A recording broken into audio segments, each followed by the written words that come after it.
Hello everyone, আমার আজকের বাংলা ক্লাসে আমি তোমাদের সবাইকে জানাই স্বাগত।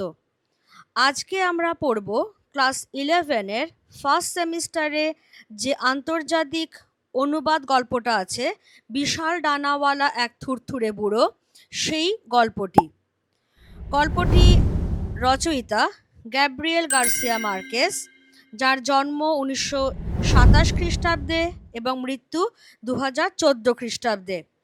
গ্যাব্রিয়েল গার্সিয়া মার্কেস সম্পর্কে যেটা আমরা কয়েকটা কথা জেনে নেব: লাতিন আমেরিকার সাহিত্যিক, স্প্যানিশ সাহিত্যের অন্যতম শ্রেষ্ঠ লেখক, আর সবচেয়ে বড় কথা, জাদু বাস্তবতা বা ম্যাজিক রিয়েলিজম ধারার প্রধান প্রবক্তা ছিলেন গ্যাব্রিয়েল গার্সিয়া মার্কেজ। এই বিষয়টা কি জাদু বাস্তবতা, সেটা নিয়ে আমি জাস্ট একটু পরেই কয়েকটা কথা তোমাদের সঙ্গে আলোচনা করে নেব।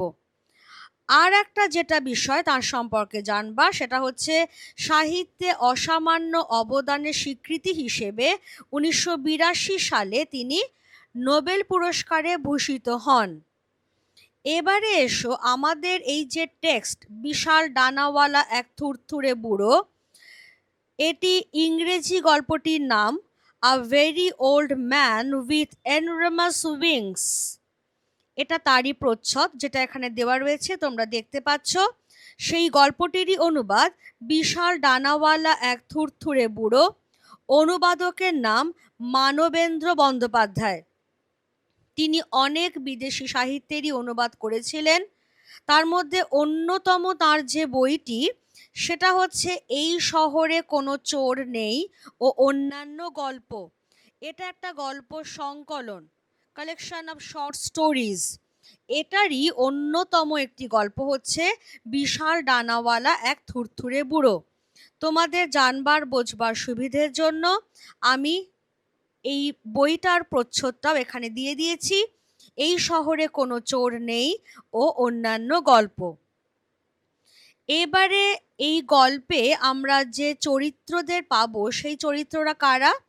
পেলাইও, তার স্ত্রী এলিসেন্দা, একজন পরশিনীর কথা পাবো, একজন পাদ্রির কথা পাবো যার নাম গনসাগা, মাকড়সায় পরিণত হওয়া একটি মেয়ে, তার কথা পাবো। আর যে এই গল্পের প্রধান চরিত্র, তার কথা পাবো, অর্থাৎ বিশাল ডানাওয়ালা এক থুরথুরে বুড়ো, যে কিনা দেবদূত নামে আখ্যাত হয়েছে। এবারে এসো ম্যাজিক রিয়েলিজম বা জাদু বাস্তবতা বিষয়টা কি। এখানে যেটা ঘটে ইউজুয়ালি, সেটা হচ্ছে বাস্তবের কোনো ঘটনা বা চরিত্র থাকবে যার মধ্যে অলৌকিক, তথাকথিত কিছু অলৌকিক মেশানো থাকবে, যার ফলে সেই চরিত্রটা বা সেই ঘটনাগুলো সেটা বিশ্বাস অবিশ্বাসের একটা দোলাচলতা তৈরি করবে। আমাদের বিশ্বাস করতে ইচ্ছে করলেও পুরোটা বিশ্বাস করতে পারবো না, আবার অবিশ্বাস করতে ইচ্ছে করলেও পুরোটা অবিশ্বাসও করতে পারবো না। এই রকম একটা বিশ্বাস অবিশ্বাসের দোলাচলতায় থাকবে এই জাদু বাস্তবতার গল্পগুলো। আসলে এই যে ম্যাজিক রিয়েলিজমের যে মোড়ক, সেই মোড়কের আড়ালে রচয়িতা কি করেন? সমাজ বাস্তবতার দিকটাকেই সুকৌশলে তিনি বা তারা তুলে ধরেন। এবং আমাদের পাঠ্য এই বিশাল ডানাওয়ালা এক থুরথুরে বুড়ো, এই গল্পটাও কিন্তু এর ব্যতিক্রম নয়। গল্পটা আমরা পড়তে পড়তে অবশ্যই যাব, সেখানে কি কি অলৌকিকতার উপাদান আছে ডেফিনেটলি সেগুলো আমরা দেখব। এবং যেহেতু এটা পুরোপুরি MCQ এর জন্যই আমাদের তৈরি করতে হবে, সেজন্য খুব খুঁটিয়ে খুঁটিয়ে খুব মন দিয়ে পড়তে হবে। আর সব শেষে অতি অবশ্যই আমরা একটু দেখে নেব যে সমাজ বাস্তবতার কোন দিকগুলো লেখক আসলে এখানে ফুটিয়ে তুলতে চেয়েছেন। কেমন? তাহলে লেখকের নাম গ্যাব্রিয়েল গার্সিয়া মার্কেস, এটি একটি বিদেশি সাহিত্য। অনুবাদকের নাম মানবেন্দ্র বন্দ্যোপাধ্যায়। ইংরেজি গল্পটার নাম a very old man with enormous wings, এবং এটি বাংলা যে গল্প গ্রন্থের অন্তর্গত তার নাম এই শহরে কোনো চোর নেই ও অন্যান্য গল্প। তাহলে এসো আমরা টেক্সট শুরু করে দিচ্ছি। বিশাল ডানাওয়ালা এক থুরথুরে বুড়ো। বৃষ্টির তৃতীয় দিনে, আমি আন্ডারলাইন শুরু করছি মানে তোমরাও কিন্তু সেই অনুযায়ী টেক্সটগুলোকে মার্ক করতে করতে যাবে। বৃষ্টির তৃতীয় দিনে ওরা বাড়ির ভেতরে এতই কাঁকড়া মেরেছিল যে পেলাইওকে ভিজে একসা উঠোন পেরিয়ে গিয়ে সেগুলোকে সমুদ্রে ছুঁড়ে ফেলে দিতে হয়েছিল, কারণ সারা রাত ধরে নবজাত শিশুটির ছিল জ্বর, আর ওরা ভেবেছিল জ্বরটা হয়েছে ওই পচা বদ গন্ধটার দরুন। মঙ্গলবার থেকেই সারা জগৎ কেমন বিষণ্ণ হয়ে আছে। সমুদ্র আর আকাশ হয়ে উঠেছে একটা ছাই ধূসর বস্তু, আর বেলাভূমির বালি মার্চের রাত্রিরে যা ঝকঝক করে গুঁড়ো গুঁড়ো আলোর মতো হয়ে উঠেছে কাদা আর পচা খোলক মাছগুলোর এক ভাপে সেদ্ধ হওয়া দগদগে স্তূপ। দুপুরবেলাতেই আলো এমন দুর্বল যে পেলাইও যখন কাঁকড়াগুলোকে ছুঁড়ে ফেলে দিয়ে বাড়ি ফিরছিল, তার পক্ষে দেখাই মুশকিল ছিল উঠোনের পেছন কোণটায় কি সেটা ছটফট করে নড়তে নড়তে কাতরাচ্ছে। তাকে খুব কাছে গিয়ে তবেই দেখতে হয়েছিল যে এক বুড়ো, খুবই থুরথুরে বুড়ো, কাদার মধ্যে মুখ গুঁজে উপুড় হয়ে শুয়ে আছে, আর তার প্রচণ্ড সব চেষ্টা সত্ত্বেও কিছুতেই উঠতে পারছে না। তার বিশাল দুই ডানায় কেবলই বাধা পেয়ে যাচ্ছে। তাহলে প্রথম থেকেই গল্পটা একটা অস্বস্তিকর অনুভূতি তৈরি করে, একটা আনক্যানি ফিলিং তৈরি করে। কারণ বলাই হচ্ছে যে মঙ্গলবার দিন থেকেই সারা জগৎ কেমন বিষণ্ণ হয়ে আছে। বৃষ্টি চলেছে অবিরত, এবং সেই বৃষ্টির তৃতীয় দিনে ওরা বাড়ির ভেতর প্রচুর কাঁকড়া মেরেছে, কারণ সমুদ্রের ধারেই ওদের বাড়ি, এবং সমুদ্র থেকে দলে দলে কাঁকড়া উঠে এসছে ওদের উঠোনে। কাঁকড়া মেরেছে, এবং সেই কাঁকড়া মরার যে পচা বথ গন্ধটার দরুনই হয়তো ওদের সদ্যজাত বাচ্চাটার জ্বর, সেই জ্বর আর কিছুতেই সারছে না। শেষ পর্যন্ত বাধ্য হয়ে পেলাইওকে সেই বৃষ্টির মধ্যেই ভিজে একসা হয়ে সেই ভেজা উঠোন পেরিয়ে সমুদ্রের মধ্যে সেই কাঁকড়াগুলোকে ফেলে আসতে হচ্ছে। পুরো সমুদ্র, আকাশ মিলেমিশে যেন একটাই ছাই রঙা ধূসর বস্তু তৈরি করেছে। এবার চারদিকটা এমনই অন্ধকারময় হয়ে রয়েছে দিনের বেলাতেও যে পেলাইও যখন বাড়ির মধ্যে ঢুকছে, সে প্রথমটা বুঝতেই পারছে না যে উঠোনের পেছন দিকটায় কি যেন ছটফট করছে।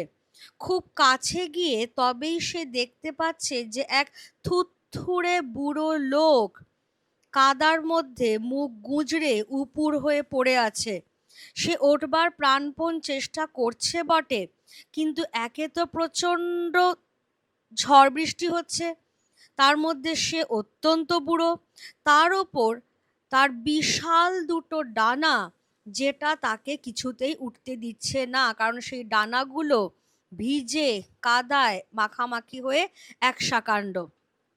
তাহলে এই যে অতিকায় ডানাওয়ালা এক বৃদ্ধ লোককে আমরা পেলাম, এখানেই সেই জাদু বাস্তবতার প্রথম উপাদানটাও কিন্তু আমরা পেয়ে গেলাম। যেমন একজন বুড়ো লোক যার পিঠে দুটো বিশাল বিশাল ডানা রয়েছে। এরপরে কি হলো? সেই দুঃস্বপ্ন দেখে আঁতকে উঠে পেলাইও ছুটে চলে গেল এলিসেন্দার কাছে। তাহলে আমরা পেলাইও এলিসেন্দাকে পেয়ে গেলাম। এলিসেন্দা হচ্ছে তার বউ, যে তখন অসুস্থ বাচ্চাটির কপালে জলপট্টি দিচ্ছিল, আর পেলাইও তাকে ডেকে নিয়ে গেল উঠোনের পেছন কোণায়। পড়ে থাকা শরীরটার দিকে তাকিয়ে তারা কেমন হতভম্ব হয়ে চুপচাপ দাঁড়িয়ে রইল। এবারে খেয়াল করবে, পুরো ব্র্যাকেট করে নেবে। বুড়োর পরনে ন্যাকড়া কুড়ুনির পোশাক, তার টাক পড়া চকচকে মাথাটায় কয়েকটাই মাত্র বিবর্ণ চুল রয়েছে, ফোকলা মুখটায় খুবই কম দাঁত, আর এককালে যদি বা তার কোনো জাঁকজমক থেকেও থাকতো, এখন এই ঝোড়ো কাকের প্রপিতামহের করুণ দশা সে জাঁকজমক একেবারে উধাও করে দিয়েছে। তার অতিকায় শিকারি পাখির ডানা, নোংরা, আর্ধেকটাই পালক খসা, চিরকালের মতো কাদায় জট পাকিয়ে গিয়েছে। এই অবধি ব্র্যাকেটটা আমরা ক্লোজ করছি। তাহলে কি হচ্ছে, পেলাইও সেই আধো আলো আধো অন্ধকারে যে অদ্ভুত মানুষটিকে দেখছে, তার এমনই অদ্ভুত ব্যাপার স্যাপার যে পেলাইওর মনে হচ্ছে সে যেন কোনো দুঃস্বপ্ন দেখছে, যে একটা থুরথুরে বুড়ো লোক কাদার মধ্যে মুখ গুজরে উপুর হয়ে পড়ে আছে, যার পিঠে দুটো অতিকায় ডানা। পেলাইও কি করবে বুঝতে না পেরে সে ভাবলো সে বোধহয় কোনো দুঃস্বপ্ন দেখছে। সে আঁতকে উঠে তড়িঘড়ি ছুটে চলে এলো বাড়ির ভেতরে তার স্ত্রীর কাছে। তার স্ত্রী তখন কি করছিল, আমরা একটু আগেই দেখেছি, তাদের সদ্যজাত বাচ্চাটির জ্বর, জ্বর কিছুতেই ছাড়ছে না। তার স্ত্রী সেই বাচ্চাটির কপালে জলপট্টি দিচ্ছিল। এবার পেলাইওর ডাকে তার স্ত্রীও হন্তদন্ত হয়ে চলে এলো উঠোনের পেছন কোণায়। দুজনে মিলে কি দেখলো, যে একটা থুরথুরে বুড়ো উঠোনের পেছন কোণাটায় সেই কাদার মধ্যে মুখ গুজরে পড়ে আছে। খুবই বুড়ো, তার ফোকলা মুখে দাঁত প্রায় নেই, মাথায় কয়েকটাই মাত্র বিবর্ণ হয়ে যাওয়া চুল, তার পরনে ন্যাকড়া কুড়ুনির মতো পোশাক। আর যদিও বা তার কোনো জাঁকজমক থেকেও থাকতো, এখন এই যে ঝড়ে বৃষ্টিতে তার ঝোড়ো কাকের মতো অবস্থা হয়েছে, তার সেই জাঁকজমক উধাও করে দিয়েছে। কিন্তু সবচেয়ে আশ্চর্যের বিষয় যেটা, সেটা হচ্ছে যে তার পিঠের দুটো অতিকায় ডানা, যদিও সেই ডানাগুলো এখন একেবারেই নোংরা, আর্ধেকটাই পালক খসে গেছে, এবং যেটা আমি একটু আগেই বলছিলাম, এই ঝড় বৃষ্টির কারণে সেই ডানা দুটো একেবারে কাদায় কাদায় জট পাকিয়ে গেছে। এই রকম অবস্থা। এবার তারা কি করবে? ওরা তার দিকে এতক্ষণ ধরে খুব কাছে থেকে হাঁ করে তাকিয়েছিল, যে পেলাইও আর এলিসেন্দা খানিক বাদেই তাদের প্রথম চমকটা জয় করে নিলে, বরং শেষটায় একে বেশ চেনা চেনাই ঠেকল। তখনই সাহস করে তার সঙ্গে কথা কইবার একটা চেষ্টা করলে তারা। আর উত্তরে সে সে মানে সেই ডানাওয়ালা বুড়ো মানুষটি। খালাসিদের যেমন গলা ফাটিয়ে কথা বলার অভ্যেস থাকে, তেমনি ঋণ ঋণে গলায় কি এক দুর্বোধ্য বুলিতে জবাব দিলে। ওই কারণেই ওরা ডানা দুটোর ঝামেলা টামেলাকে বেমালুম কোনো পাত্তা না দিয়েই বেশ বুদ্ধিধারীদের মতোই এই সিদ্ধান্তে পৌঁছলো যে সে নিশ্চয়ই তুফানে উল্টে যাওয়া কোনো ভিনদেশি জাহাজের নিঃসঙ্গ ভরাডুবি নাবিক। অথচ তবু তাকে দেখাবার জন্যে ওরা এক পরশিনীকে ডেকে আনলে, সে আবার জীবন মৃত্যুর সব গলিঘুঁজিরই হদিশ রাখে। আর তার দিকে শুধু একবার তাকিয়েই সেই পরশিনীর ওদের বোঝাতে দেরি হলো না যে ওরা একটা মস্ত ভুল করেছে। তাহলে প্রথম হতভম্ব ভাবটা কিছুক্ষণ বাদেই পেলাইও এলিসেন্দা কাটিয়ে উঠল। অনেকক্ষণ ধরে তাকিয়ে থাকতে থাকতে ওরা ভাবলো যে এ আর এমন কি, এ যেন খুবই চেনা চেনা মানুষ। তখনই তারা তার সঙ্গে কথা বলল, কিন্তু সেই কথার উত্তরে সেই ডানাওয়ালা বুড়ো লোকটি একটা দুর্বোধ্য ভাষায় ঋণ ঋণে গলায় কি যে বলল কিছু বোঝাই গেল না। শুধু বলার ধরনটা কি ছিল, যেমন জাহাজের খালাসিরা খুব চিৎকার করে করে কথা বলে, ঠিক সেই রকম ভাবে। আর এই বলার ধরনটাতেই পেলাইও আর এলিসেন্দা ধরেই নিল যে এ হচ্ছে ভরাডুবি কোনো বিদেশি জাহাজের নিঃসঙ্গ নাবিক। ধরেই নিল, কিন্তু তবুও আরো নিশ্চিত হবার জন্য ওরা ওদের এক প্রতিবেশিনীকে ডেকে আনলো, যে যথেষ্ট জ্ঞান বুদ্ধি রাখে, যথেষ্ট প্রজ্ঞার অধিকারিণী, যার জন্যই বলা হচ্ছে যে সেই পরশিনী জীবন মৃত্যুর সব গলিঘুঁজিরই হদিশ রাখে, অর্থাৎ কোনো কিছুই তার চোখে অজানা নয়। এবং সেই লোকটিকে ভালো করে দেখে শুনে পরশিনী প্রথমেই যেটা বলল, যে পেলাইও আর এলিসেন্দা গোড়াতেই একটা মস্ত ভুল করে বসেছে, কারণ এই লোকটা কোনো জাহাজডুবি হয়ে যাওয়া এমন জাহাজের নিঃসঙ্গ নাবিক নয়, বরংকে পরশিনীর মত অনুযায়ী এ যে এক দেবদূত। পরশিনী তাদের বললে, নিশ্চয়ই বাচ্চাকে নিয়ে যেতে আসছিল, কিন্তু বেচারা এমনই বুড়ো হাবড়া যে এই মুষল বৃষ্টি তাকে একেবারে পেড়ে ফেলেছে। তাহলে পেলাইও আর এলিসেন্দার ভুলটা কি হয়েছে? না, তারা ভেবেছে এ ঝড়ে যে জাহাজ ডুবে গেছে সেই জাহাজেরই কোনো নিঃসঙ্গ নাবিক, কারণ খালাসিদের মতোই সে চিৎকার করে কথা বলছে, যদিও তার ভাষা বোঝা যাচ্ছে না, তাই বিদেশি নাবিক। কিন্তু পরশিনী, যে এদের থেকে অনেক বেশি জ্ঞানগম্যি রাখে, সে দেখে শুনেই বলল, তোমরা এক মস্ত ভুল করেছ, এ হচ্ছে এক দেবদূত, এবং এই দেবদূত এসেই ছিল তোমাদের বাচ্চাটাকে চুরি করে নেবার জন্য। কিন্তু ও তো এমনিতেই বুড়ো হাবড়া, থুতথুড়ে বুড়ো, সেই জন্য এই মুষলধারে বৃষ্টি ওকে একেবারেই পেড়ে ফেলেছে, যার ফলে ও ওর কার্যসিদ্ধি করে উঠতে পারেনি। পরের দিনই সবাই জেনে গেল। কি জেনে গেল? পেলাইওদের বাড়িতে এক রক্ত মাংসের জ্যান্ত দেবদূতকে কয়েদ করে রাখা হয়েছে।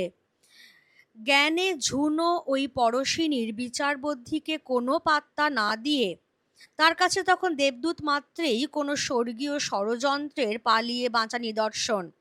ওরা তাকে মুগুর পেটা করে মেরে ফেলতে কোনো সায় পেলে না। রান্নাঘর থেকে পেলাইও সারা বিকেল তার ওপর নজর রাখলে। তাদের পালের খাটো মুগুরটায় সে সশস্ত্র, আর রাত্রিরে শুতে যাবার আগে তাকে সে কাদা থেকে হিঁচড়ে টেনে নিয়ে গিয়ে তারের জাল ঘেরা মুরগির খাঁচাটায় বন্ধ করে রাখলে। মাঝরাত্রিরে বৃষ্টি যখন ধরে এলো, পেলাইও আর এলিসেন্দা তখনও একটার পর একটা কাঁকড়া মারছে। একটু বাদেই বাচ্চাটাও জেগে উঠল মস্ত এক খাই খাই নিয়ে। তার গায়ে আর জ্বর নেই। তখন ওরা একটু দরাজ দিল হয়ে উঠল। দরাজ দিল মানে হচ্ছে উদারমনা। ঠিক করলে যে এই দেবদূতকে ওরা 3 দিনের উপযোগী টাটকা জল আর খাবার দাবার দিয়ে একটা ভেলায় করে বারদরিয়ায় তার নিয়তির কাছে ছেড়ে দিয়ে আসবে।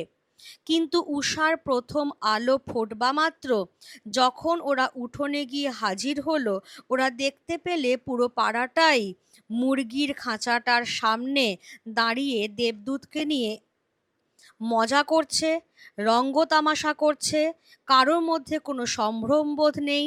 তারের মধ্যে দিয়ে তাকে ছুঁড়ে ছুঁড়ে দিচ্ছে খাবার, যেন সে আদপেই কোনো অতিপ্রাকৃত জীব নয়, বরং যেন সে এক সার্কাসের জন্তু। তাহলে আমরা কি দেখছি বিষয়টা? পরশিনী বলছে যে দেবদূত মাত্রেই সে কোনো স্বর্গীয় ষড়যন্ত্রের অংশীদার।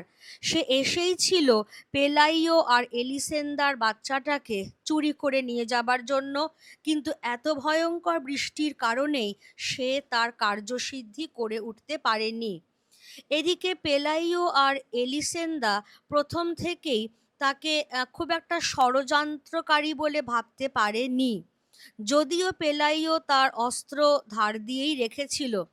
আর রাত্রিবেলা হলে ওই কাদা থেকে তাকে টেনে হিঁচড়ে তারা তাকে তারের জাল ঘেরা মুরগির খাঁচার মধ্যে বন্ধ করে রাখলো। যদিও ততক্ষণে, কারণ সেটা পরের দিন হয়ে গেছে, সবাই জেনে গেছে যে পেলাইওদের বাড়িতে একটা জ্যান্ত দেবদূতকে নাকি খাঁচায় বন্দি করে রাখা হয়েছে। এবার তাহলে যেদিন দেবদূত এলো তার পরের দিনই সবাই জেনে গেল বিষয়টা। পেলাইও সেই দ্বিতীয় দিনে তাকে সেই জল কাদা থেকে টেনে তুলে তারের জাল ঘেরা মুরগির খাঁচার মধ্যে এনে রাখলো। আর সেই দ্বিতীয় দিন মাঝরাত্রিরেই আশ্চর্যজনকভাবে দেখা গেল যে বাচ্চাটার জ্বর সারছিলই না, তার জ্বর হঠাৎ করেই সেরে গেছে। প্রচণ্ড খিদে নিয়ে সে জেগে উঠেছে। তারা ভাবল এই সবই হয়েছে ওই দেবদূতের কল্যাণে। সেই জন্য ওদের একটু দয়া মায়া হলো তার ওপরে, উদার হয়ে উঠল।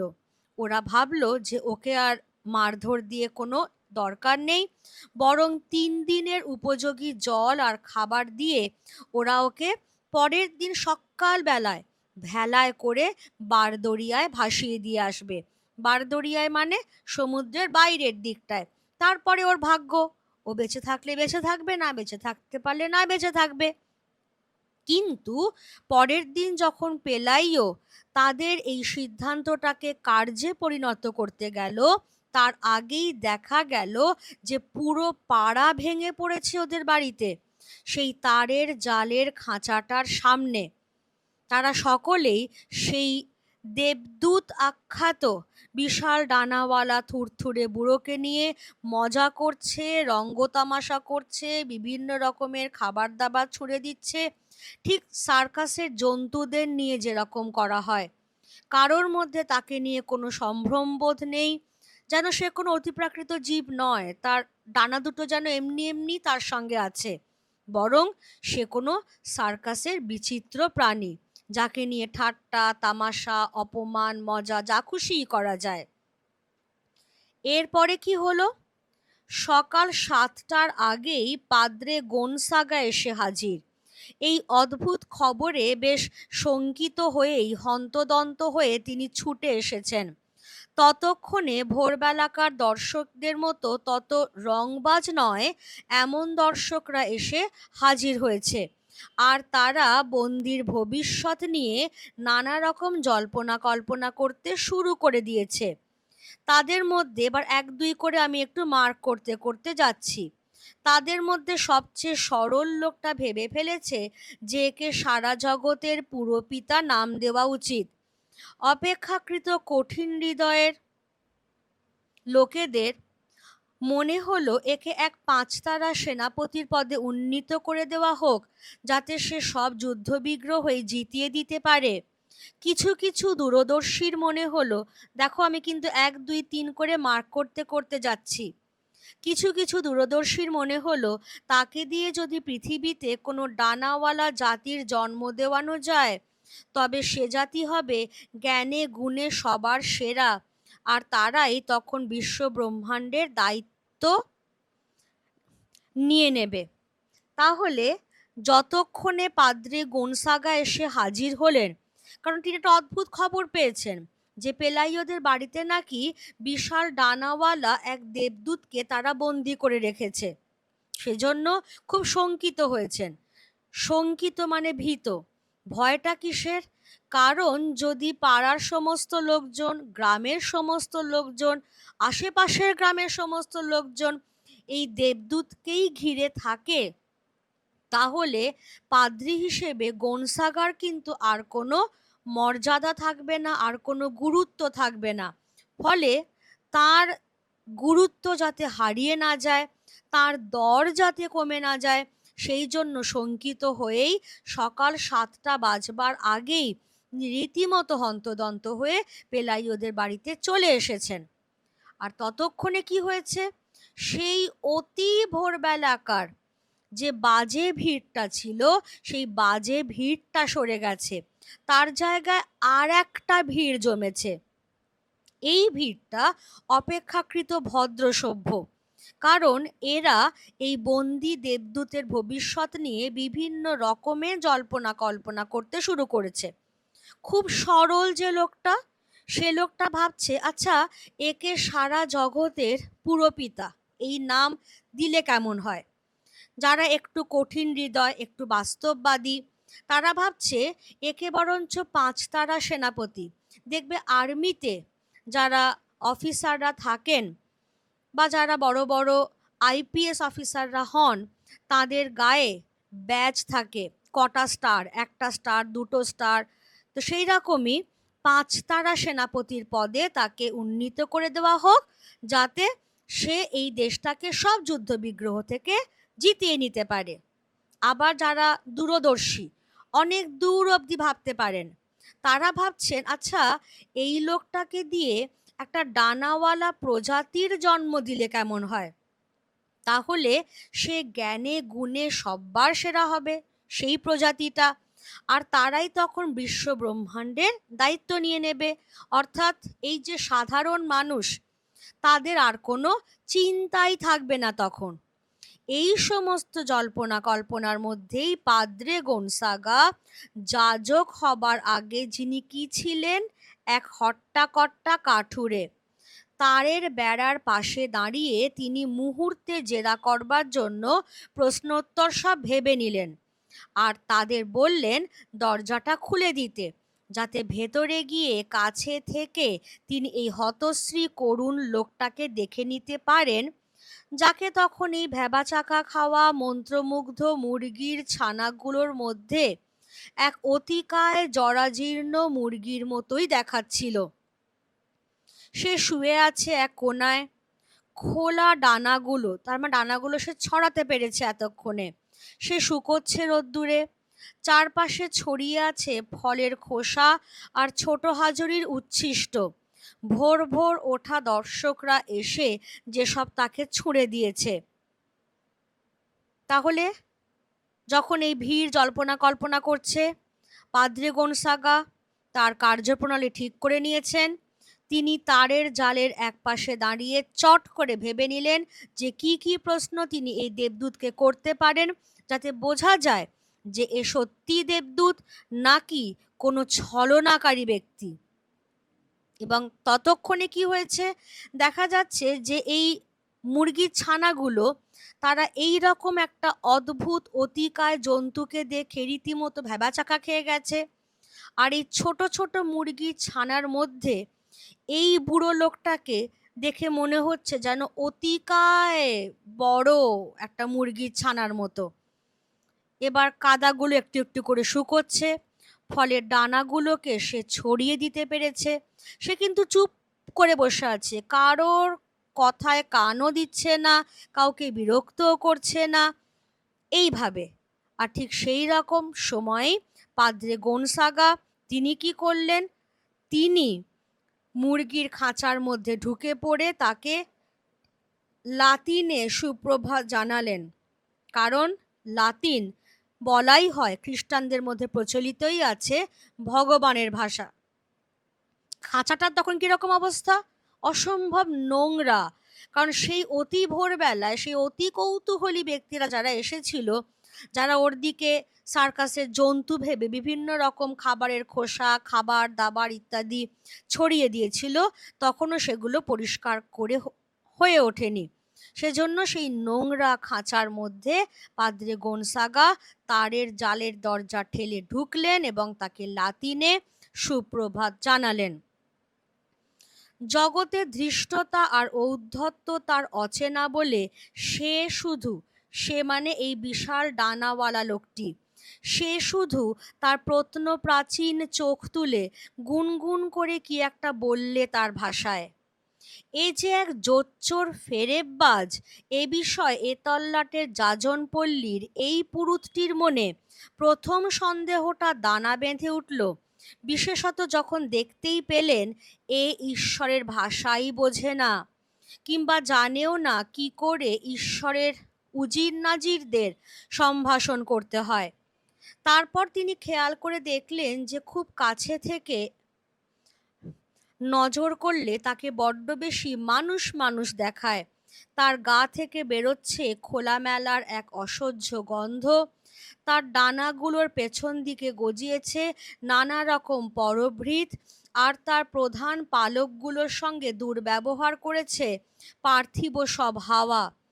দেবদূতের সগর্ব মর্যাদার সঙ্গে তুলনা করা যায় এমন কিছুই তার নেই। ক্লিয়ার? তাহলে পাদ্রে গনসাগা তিনি এই মরিয়া চেষ্টাতেই এসেছিলেন, যাতে তিনি প্রমাণ করে ছাড়তে পারেন যে এ কোনো দেবদূত নয়। কারণ একবার যদি এই সব যারা লোকেরা ভিড় জমিয়েছে তাদের মনে এই বিশ্বাসটা তৈরি হয় যে এ দেবদূত, তাহলে পাদ্রে গনসাগার কিন্তু আর কোনো মর্যাদা আর কোনো কদর থাকবে না। সেই জন্য তিনি তারের জালের খাঁচায় ঢুকলেন, তাকে ঈশ্বরের ভাষা লাতিনে সম্ভাষণ করলেন, সুপ্রভাত বললেন। বদলে সে সেই দুর্বোধ্য ভাষায় কি যে গুনগুন করে বলল তিনি বুঝতেই পারলেন না। তারপর তিনি প্রথম সন্দেহটা তার মনে দানা বেঁধে উঠল এটাই, যে এ যখন ঈশ্বরের ভাষাই বোঝে না, এ তার মানে কোনো দেবদূত হতেই পারে না। তারপর তিনি খুব কাছ থেকে তাকে খেয়াল করে দেখলেন, যে তাকে খুব কাছ থেকে দেখলে বড্ড বেশি মানুষ মানুষ দেখায়। আর ডানাগুলোর কথা বলছো, সেগুলোর পেছন দিকে গজিয়েছে নানা রকম পরভৃৎ, অর্থাৎ পোকা জাতীয়, এবং ডানাগুলোর পালক খসা দশা, ডানাটাই যেন খসে পড়বে, অর্থাৎ ঝোড়ো হাওয়া সেটার সঙ্গে এমনই দুর্ব্যবহার করেছে। অর্থাৎ সব মিলিয়ে দেবদূতের সগর্ব মর্যাদার সঙ্গে তুলনা করা যায় এমন কিছুই এই বুড়ো লোকটার নেই। যাক, তাহলে পাদ্রে গনসাগা একটু হলেও নিশ্চিন্ত হলেন, এবং তিনি মনে মনে বিশ্বাসই করে নিলেন যে এ হচ্ছে এক জোচ্চোর, এক ফেরেববাজ। তিনি তারপরে কি করলেন দেখো, তারপর তিনি মুরগির খাঁচা থেকে বেরিয়ে এলেন এবং ছোট্ট একটি কথামৃত আউড়ে কৌতূহলীদের হুঁশিয়ার করে দিলেন, ছলাকলাহীন সাদাসিধে অকপট লোক হবার ঝুঁকি কতটা। তিনি ওদের মনে করিয়ে দিলেন যে রোমান ক্যাথলিকদের হুল্লোড়ে উৎসবে এসে কৌশলে আচমকা ল্যাং মেরে দেবার একটা বিষম বদভ্যাস আছে শয়তানের, যাতে অসাবধানীদের সে বেকায়দায় ফেলে দিতে পারে, বিপথে নিয়ে যেতে পারে।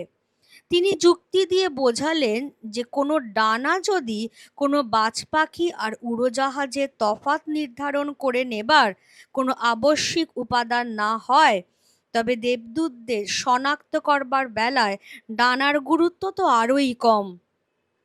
তৎসত্ত্বেও তিনি কথা দিলেন যে তিনি তার বিশপকে একটি চিঠি দেবেন, যাতে বিশপ তার গির্জা শাসিত পল্লীর আর্চ বিশপকে লিখতে পারেন, আর তিনি তারপর লিখতে পারেন সর্বোচ্চ মহান্তকে, অর্থাৎ কিনা মহামান্য পোপকে, যাতে উচ্চতম আদালত থেকে সর্বাধিনায়কের চূড়ান্ত রায়টি পাওয়া যায়। তাহলে পাদ্রে গনসাগা মুরগির খাঁচা থেকে বেরিয়ে এলেন। ভিড় জমে আছে, সবাই উৎসুক হয়ে আছে যে পাদ্রি কি বলেন। এবার পাদ্রি স্থানীয় গির্জার যাজক, ফলে তার কথার তো নিশ্চয়ই একটা ভ্যালু আছে, একটা ওজন আছে। তিনি ছোট্ট একটা কথামৃত আওড়ালেন, নীতিবাক্য আওড়ালেন, এবং বুঝিয়ে দিলেন যে এ আসলে একজন শয়তান। কারণ রোমান ক্যাথলিকদের হুল্লোড়ে উৎসবে এসে সেই সমস্ত পণ্ড করে দেবার একটা বদভ্যাস কিন্তু শয়তানের আছে। আর যদি ডানাটার কথা বলো, একটা ডানা কিন্তু একটা উড়োজাহাজ আর বাজ পাখির মধ্যে তফাৎ নির্ধারণ করবার যথেষ্ট উপাদান নয়। তাহলে সেই ডানা কি করে এটা বোঝবার পক্ষে যথেষ্ট প্রমাণ হতে পারে যে এই লোকটা একটা দেবদূত? অর্থাৎ যাজকের মতে এ দেবদূত নয়, এ সাক্ষাৎ ডেভিল, শয়তান। তবু তিনি উপস্থিত ভিড়কে কথা দিলেন যে তিনি ফিরে গিয়ে তার যে উচ্চ পদস্থ ব্যক্তি রয়েছেন বিশপ, তাকে সবটা জানিয়ে চিঠি লিখবেন। বিশপ চিঠি লিখবেন তার উচ্চ পদস্থ কর্তা অর্থাৎ আর্চ বিশপকে, আর্চ বিশপ চিঠি লিখবেন সর্বোচ্চ যে পুরোহিত অর্থাৎ স্বয়ং মহামান্য পোপকে, যাতে উচ্চতম আদালত থেকে এই দেবদূতকে নিয়ে কি করা যেতে পারে সেই বিষয়ে একটা রায় চলে আসে। তার বিচক্ষণতা, দূরদর্শিতা সকলই গিয়ে পড়ল বন্ধা সব হৃদয়ে। বন্দি দেবদূতের খবর এত দ্রুত ছড়িয়ে পড়ল যে কয়েক ঘন্টা বাদেই এক বড় হাটবাজারের ব্যস্ততা আর শোরগোল উঠল উঠোনে, আর ভিড়কে সরিয়ে নেবার জন্য ডাকতে হলো সঙ্গীন সমেত সেনাবাহিনীকে। সঙ্গীন সমেত সেনাবাহিনী অর্থাৎ বেয়নেটধারী যে সৈন্য, নইলে বাড়িটা তারা প্রায় ধসিয়েই দিত। এই হাটবাজারের এত জঞ্জাল ঝাঁট দিয়ে দিয়ে এলিসেন্দার শিরদাঁড়া যেন দুমড়ে গিয়েছে। শেষটায় তার মাথায় খেলে গেল, আরে উঠোনের চারপাশে বেড়া দিয়ে সকলের কাছ থেকেই তো দর্শনী বাবদ 5 সেন্ট করে চাওয়া যায়। তাহলে যেটা বলা হচ্ছে যে এই যে যাজক মশাই এত বুদ্ধি খাটিয়ে এত বিচক্ষণতা দেখিয়ে এই যে এতগুলো কথা বলে গেলেন, সেটা কিন্তু উপস্থিত ভিড়ের কারোর মধ্যেই কোনো প্রভাব ফেললো না। তাই বলা হচ্ছে বন্ধা হৃদয়, অর্থাৎ যে হৃদয় থেকে এই কথাগুলো শুনে নতুন কোনো ভাবনা চিন্তা বেরোবে না। তারা যে ভাবনা চিন্তা নিয়েছিল সেই ভাবনা চিন্তা নিয়েই আছে, যার ফলেই যেটা হলো যে এই পেলাইওদের বাড়িতে এক দেবদূত বন্দী হয়ে আছে, এই খবরটা দাবানলের মতো ছড়িয়ে পড়ল। ভিড়ে ভিড়াক্কার হয়ে গেল। এত ভিড় এত ভিড় যে সেই ভিড়ের চোটে তারা পেলাইওদের সেই দুর্বল বাড়িটাকে প্রায় ধসিয়েই দিত হয়তো।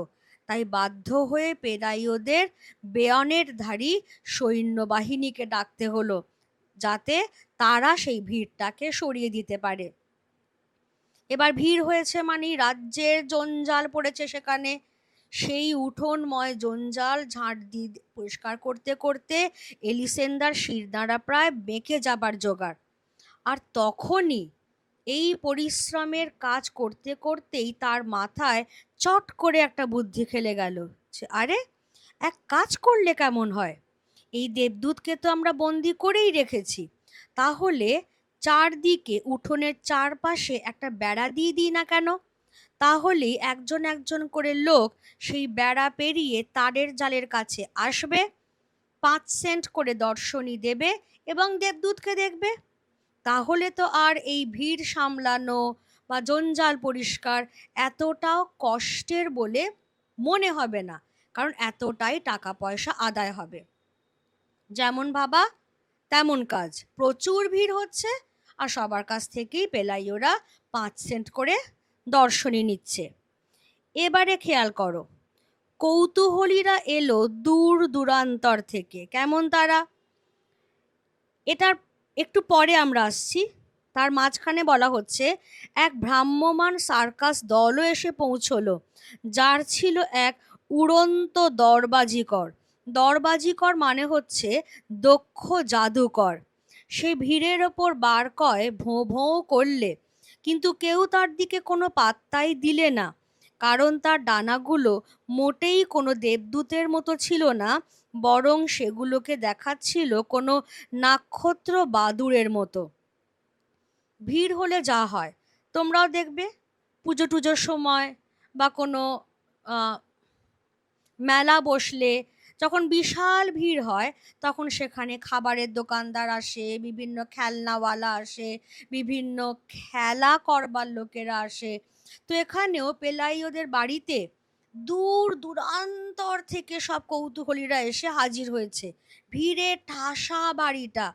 আর সেই ভিড়ের মনোযোগ আকর্ষণ করবার জন্যই এক ভ্রাম্যমাণ সার্কাস দলও এসেছে, যারা বিভিন্ন জায়গায় ঘুরে ঘুরে খেলা দেখায়। তাদের মধ্যে রয়েছে এক দক্ষ জাদুকর, তার পিঠেও ডানা, কিন্তু সেই ডানাগুলো কৃত্রিম ডানা, যে ডানায় ভর দিয়ে সে কিছু দূর অবধি উড়তে পারে।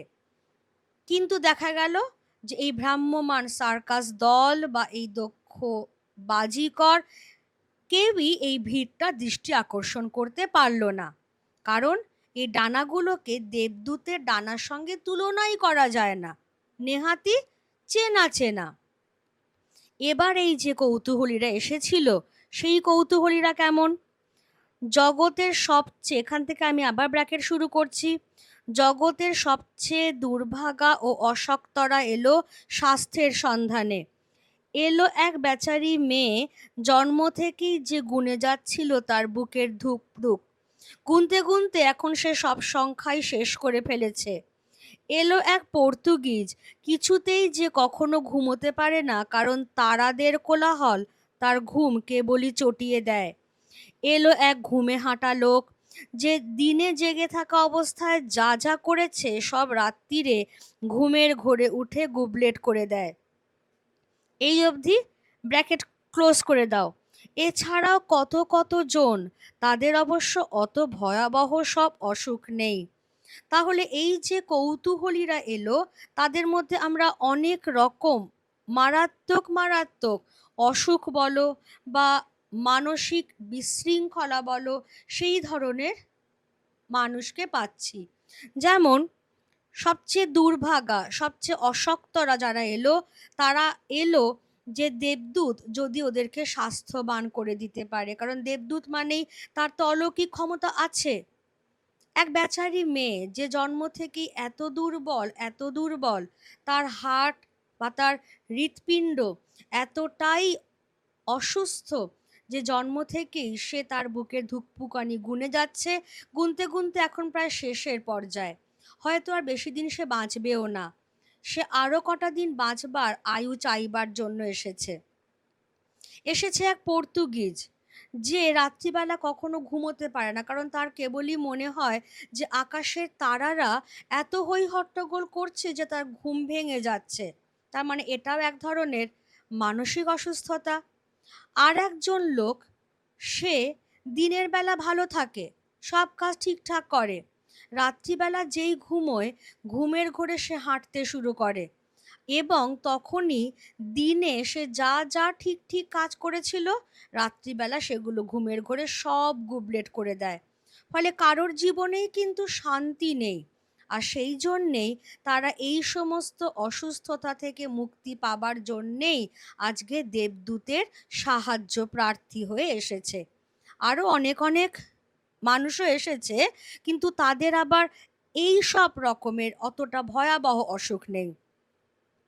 মোট কথা কি, পৃথিবীকে কাঁপিয়ে দিচ্ছিল যে জাহাজডুবির বিশৃঙ্খলা, তার মধ্যে পেলাইও আর এলিসেন্দা অবশ্য তাদের ক্লান্তিতেই সুখী, কারণ হপ্তা শেষ হবার আগেই তারা তাদের সবগুলো ঘর ঠেসেছে টাকা কড়িতে।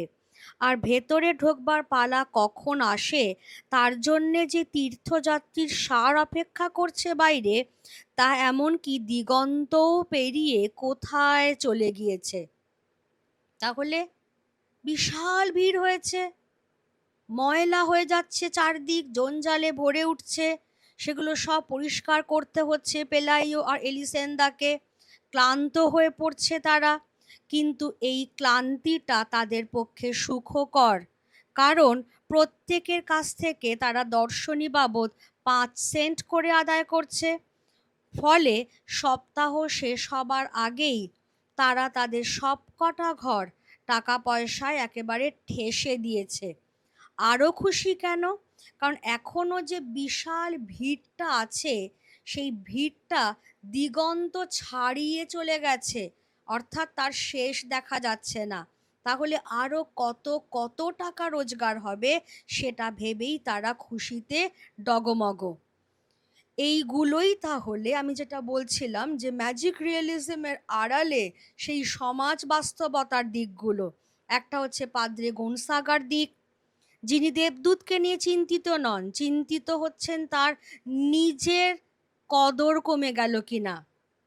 পেলাইও এলিসেন্দা দেবদূতকে খাঁচায় ভরে রেখেছে নিজেদের স্বার্থ সিদ্ধি করবার জন্য, যে তাকে কাজে লাগিয়ে তারা কত কত টাকা রোজগার করতে পারে। বাকি যারা এসেছে দেবদূতের কাছে, কেউ তার প্রতি সহমর্মী নয় এই অসুস্থ বুড়ো ডানাওয়ালা লোকটার প্রতি, বরং তার কাছ থেকে তারা কিভাবে তাদের অসুস্থতা ভালো করতে পারে সেই জন্যেই এসেছে। ফলে প্রত্যেকেই এসেছে কোনো না কোনো সুযোগ নিতে, কোনো না কোনো স্বার্থের সন্ধানে। এই দেবদূতই ছিল একমাত্র যে তার নিজের এই হুলুস্থুল নাট্যে কোনো ভূমিকা নেয়নি। তার এই ধার করা নীড়ে কিভাবে সে একটু আরাম পাবে, তারই চেষ্টায় সে কাটায় সারা সময়। তেলের বাতি বা উপাসনার মোমবাতিগুলোর নারকীয় জ্বালায় আর উত্তাপে তার প্রায় মাথা খারাপ হবার জোগাড়, অথচ ওগুলো সারাক্ষণ ওই তারের খাঁচায় জ্বলছে। গোড়ায় তাকে ওরা ন্যাপথলিন খাওয়াবার চেষ্টা করেছিল, সেই পরম জ্ঞানী পরশিনীর প্রজ্ঞা অনুযায়ী তাই নাকি দেবদূতের খাদ্য হিসেবে বিধান বিধিত। কিন্তু সে ওসব ফিরিয়ে দিয়েছে, যেমন সে ফিরিয়ে দিয়েছে পোপের ভোজ। পাপী তাপীরা প্রায়শ্চিত্ত করবার জন্য মানত করে এসব ভুরি ভোজ তার কাছে নিয়ে এসেছিল, আর তারা কখনো এটা বুঝে উঠতে পারেনি সে যে বেগুন ভর্তা ছাড়া আর কিছুই খায় না। সে একজন দেবদূত বলে, নাকি ফোকলা দাঁতের এক বুড়ো থুরথুরে বুড়ে? তবে একমাত্র অতি প্রাকৃত শক্তি মনে হলো তার ধৈর্য। বিশেষত প্রথম দিনগুলোয় তার ডানায় যেসব নাক্ষত্র পরভৃত জম্পেশ করে গজিয়েছে, তার খোঁজে যখন মুরগিরা তাকে ঠোকরাতো আর পঙ্গুরা ছিঁড়ে নিত তার পালক তাদের বিকল ঠুঁটো অঙ্গগুলোয় ছোঁয়াবার জন্য, আর এমনকি যাদের প্রাণে সবচেয়ে দয়াধর্ম ছিল তারাও যখন তাকে তাক করে ঢিল ছুঁড়ত যাতে সে উঠে পড়ে আর দাঁড়ালে তাকে কেমন দেখায় সেটা দেখবার জন্যে, তখনও সে শান্তই থাকত।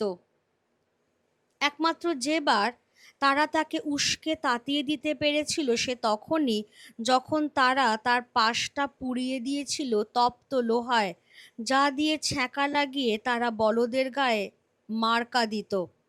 কারণ সে এতক্ষণ কেমন ঝিম মেরে নিশ্চল পড়েছিল যে তারা ভেবেছিল সে বুঝি মরেই গিয়েছে। আঁতকে জেগে উঠেছিল সে তখন, তার ওই রুদ্ধ দুর্বোধ্য অচেনা ভাষায় চেঁচিয়ে প্রলাপ বকেছিল। চোখ ফেটে জল বেরিয়ে এসেছিল তার, আর সে তার ডানা ঝাপটে ছিল বার দুই, যা মুরগির বিষ্ঠা আর চান্দ্র ধুলোর এক ঘূর্ণি হাওয়া তুলে দিয়েছিল। আর এমন একটা দমকা ঝাপটা তুলেছিল আতঙ্কের, যাকে কিছুতেই এই জগতের বলে মনে হয়নি। যদিও অনেকে ভেবেছিল তার সাড়াটা ঠিক ক্রোধের নয়, বরং জ্বালার, ব্যথার। আর সেই থেকে তারা হুঁশিয়ার হয়ে যায় যাতে তাকে আর এমন চটিয়ে দেওয়া না হয়। কারণ বেশিরভাগ লোকই বুঝেছিল তার এই নিষ্ক্রিয় ঔদাস্য মোটেই কোনো বীর নায়কের বিশ্রাম নয়, বরং কোনো মহাপ্লাবনের পূর্ব মুহূর্তের থমথমে ছমছমে ঘুম। তাহলে খেয়াল করো যে একে নিয়ে যে এই যাত্রাপালা চলছে, একটার পর একটা দল আসছে, প্রত্যেকেই নিজেদের স্বার্থ সিদ্ধির জন্য তারা তার দিকে খাবার ছুঁড়ে দিচ্ছে, কেউ পোপের ভোজ দিচ্ছে, পরশ্বিনীর জ্ঞান বুদ্ধি অনুযায়ী তাকে খাওয়াবার চেষ্টা করা হচ্ছে ন্যাপথলিন। সে কিন্তু তাকে নিয়ে এই হুলুস্থুলু যে নাটক, তাতে কোনোই ভূমিকা নেয়নি, বরং সে চেষ্টা করছিল যে কি করে তাকে যেখানে থাকতে দেওয়া হয়েছে সেখানে একটু শান্তিতে থাকতে পারে। কারণ অষ্টপ্রহর হয় তেলের বাতি বা মোমবাতিগুলো জ্বলছে, যেগুলোর আলো, যেগুলোর উত্তাপ সে সহ্য করতে পারছে না। সে কিচ্ছু বলছে না যখন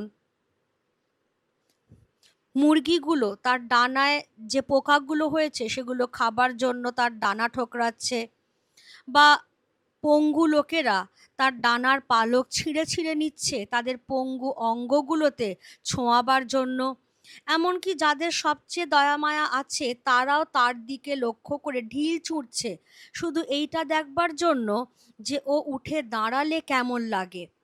এই সমস্ত অত্যাচার সে কিন্তু চুপচাপ মুখ বুজে সহ্য করছে, যা কোনো ব্যক্তি মানুষের পক্ষে সহ্য করবার কথাই নয়। আর তাতেই মনে হচ্ছে তার ধৈর্যটাই যেন অতি প্রাকৃত, যা কোনো সাধারণ মানুষের থাকেই না। শুধু একবার, মাত্র একবার সে প্রচণ্ড জোরে চিৎকার করে উঠেছিল এবং তার ডানা দুটো সে বিশাল জোরে ঝাপটে উঠেছিল জ্বালায় আর ব্যথায়।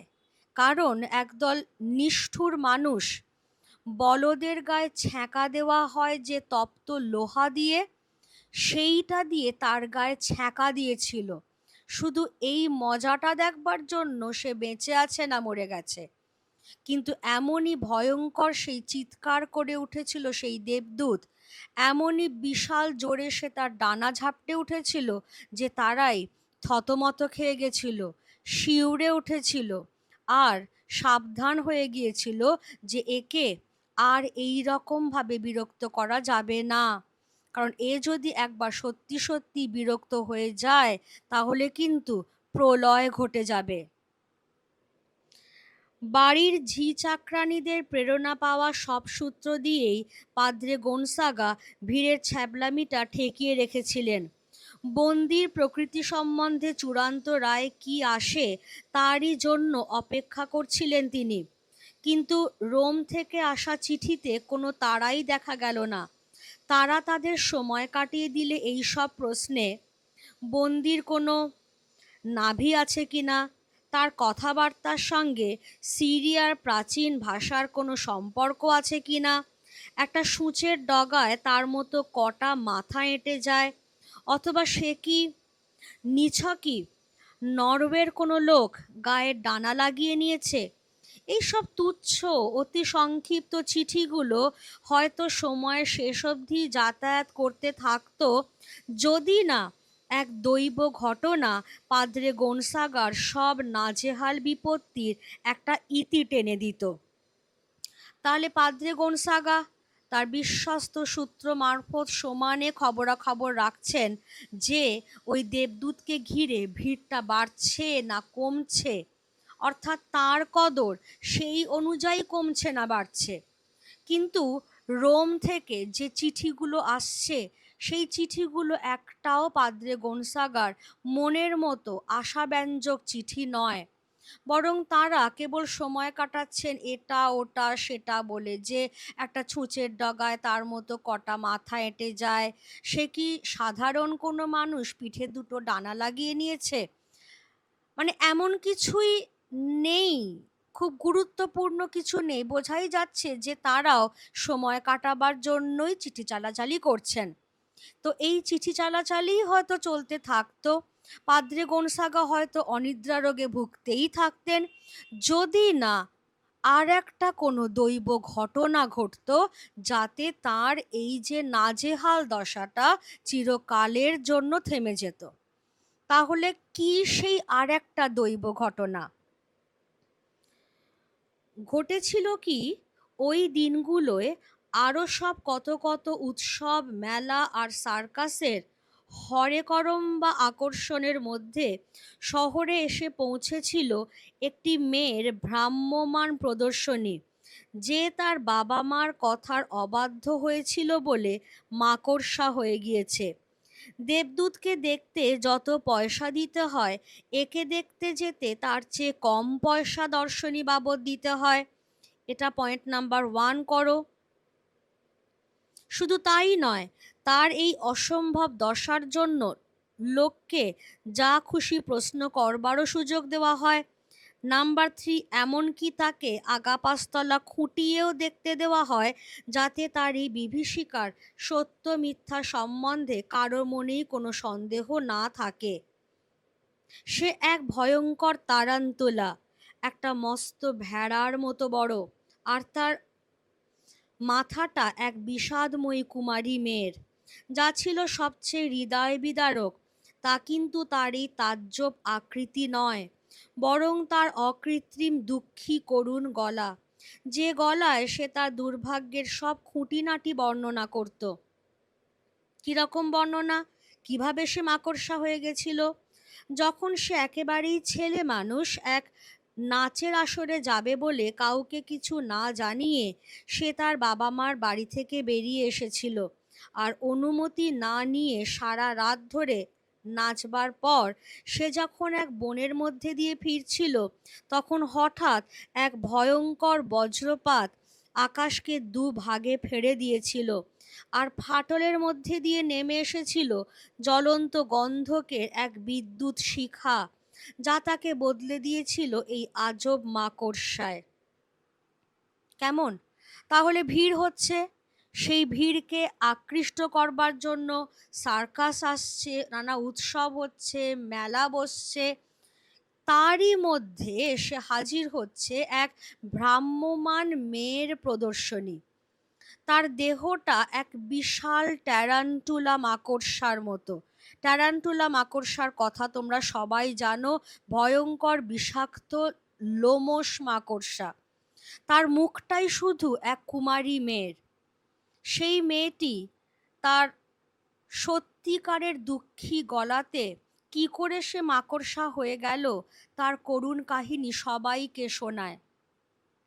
সে যখন খুব ছোট্ট তখন বাবা মায়ের কথার অবাধ্য হয়ে সে এক নাচের আসরে চলে গিয়েছিল এবং সারা রাত ধরে অনুমতি না থাকা সত্ত্বেও, বাবা মায়ের অনুমতি না থাকা সত্ত্বেও সে সারা রাত ধরে সেখানে নাচবার পর যখন এক ঘন বনের মধ্যে দিয়ে ফিরছে, তখনই দেবতার অভিশাপ নেমে এলো তার ওপরে। ভয়ঙ্কর বজ্রপাত হলো, যেন আকাশটা দুভাগে ফেটে গেল, আর সেই ফাটলের মধ্যে দিয়ে এক ভয়ঙ্কর অগ্নিশিখা নেমে এলো তার ওপরে, যেটাই তাকে পরিণত করলো ভয়ঙ্কর এই ট্যারান্টুলায়। এবার কেন এই ভিড়টার দিকে, এই যে ভ্রাম্যমান মেয়েটির প্রদর্শনীর দিকে ভিড়টা আকৃষ্ট হলো? কারণ প্রথম কথা, একে দেখতে যা দর্শনী লাগে সেটা দেবদূতকে দেখতে যা দর্শনী লাগে তার থেকে অনেক কম।